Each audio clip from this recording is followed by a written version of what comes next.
Good morning. This is Pastor Daniel, pastor of Living Praise Family Church Assembly. I want you to really pay attention to what I'm about to say, because we are living in the end time. We are living in a time when the curtains are gradually closing up.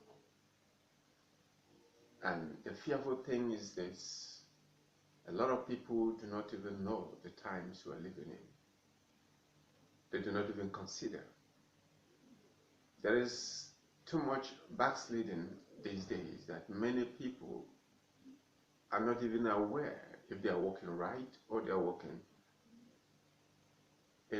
wrong. They don't know where they are headed to. They have no idea what is going on in the world. But it is evidence that anywhere you turn, there are signs of the end times.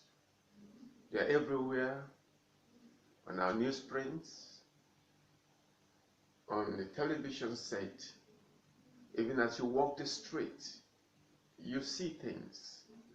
And if you are acquainted with scriptures, you will know that we are truly in the end times. If there had been a time when scriptures have been fulfilled, it's this time. I remember reading in one of Ralph Mahoney's books about 1939, when everybody think that the coming of Christ or the end of the world is very imminent. And I believe those thoughts come as a result of the impending war, impending doom that was circulating around. But again, if you look at the times that he talks about, it is the time that people love God, and there was a push, a pressure, a kind of a desire for God. And people were even leaving their businesses, leaving the universities, leaving everything behind to follow this gospel of the kingdom. A lot of people became preachers, abandoning their businesses, some even abandoning their homes to become preachers of the gospel. But with those scenarios, we know that that is not the times that Jesus talked about. We are now living in those times. Back in the 1970s, people left businesses, left money, left everything to go into ministries. But today, most that are coming into ministry are coming into ministry because of what they are after. Something is attracting them, and whatever that is, it is called money. That is what is attracting them. Some are being attracted by the fame this ministry brings to them. Some are being attracted by so many different things, but never because they are interested in souls. That is not their interest. Their interest is their stomach. Now, if we are looked again at the scenario where we are today, a lot of people are leaving ministry and going into secular education. Some are leaving ministry and going into salesmanship. Some are leaving ministry to go into other things. None is leaving those things to come into ministry. And it tells me that the time is right. Jesus said that the love of many will wax cold. We are beginning to see that reality, that the love of many is waxing cold. It's waxing cold. People no longer desire the things of the Spirit. People no longer desire God anymore. What is most eminent in them now is what to put on the table, roof over their heads, clothes on their backs, shoes on their feet. That is all that matters to them. Every other thing is secondary. Today we have even discovered that even grace, truth has become relative. A lie has become relative. It is a lie if it doesn't benefit me, and it is true if it benefits me, even when it is a lie. So everything is gradually falling in place. And the Lord is telling us that the time is close. And the fearful thing, as I said earlier, is that many people do not know. A lot of people are busy walking the wide, broad way without knowing that they are walking to condemnation. I know I may not sound good for you, but I'm trying to say something to you. We have a message that is going on today. It's called the message of grace. If there is a damnable message that was brought in by the devil to destroy the lives of men in his end time, it is this message of grace, where grace negates holiness. When you talk of holiness, people laugh at you. When you talk of do's and don'ts, and people say you are back to the Old Testament. Well, let me surprise you guys. God didn't do away with the law.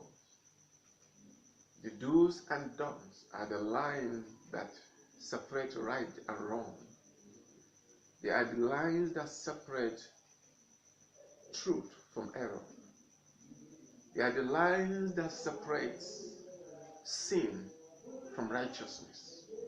If these lines are taken away, then I'm sorry to say that man is in a dilemma, is in a situation where he must suffer the consequences. And God never gave us a message. I listen to these messages and it is just a license to continue living in sin, even when attending church. That is not what God wants us to understand about grace. Grace has limits. Grace has limits. It has a place where it stops. The limits, however, were not set by God. The limits are set by us. We are the ones that set the limits for grace. God never set limits. He wants them to continue. But we set the limit. When we turn our backs on God, we set the limit.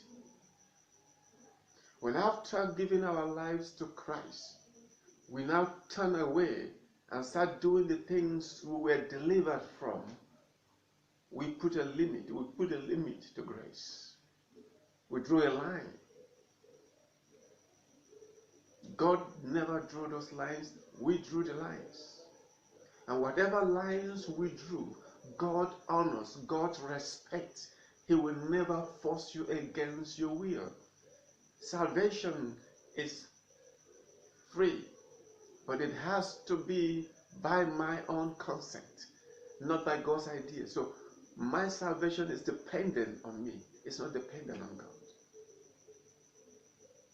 And my stay in that salvation is dependent on me. It's not dependent on God. So if you are a Christian, or you are a church member, you go to church, but you love doing those things that you used to do before because somebody told you that once you give your life to Christ, that is all it takes. Now that is a lie from the pit of hell. It takes more than that. It takes fighting on a daily basis to keep that faith, to keep that gift that was given to you. Now let me also shock you. The righteousness that was given to you as salvation cannot take you to heaven.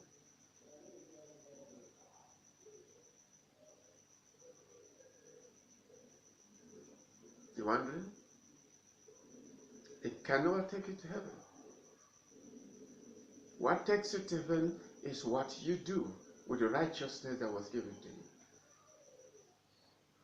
The righteousness that was given to you so that you can be enabled to walk holiness.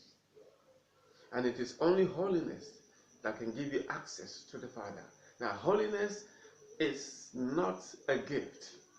It's something you have to work out.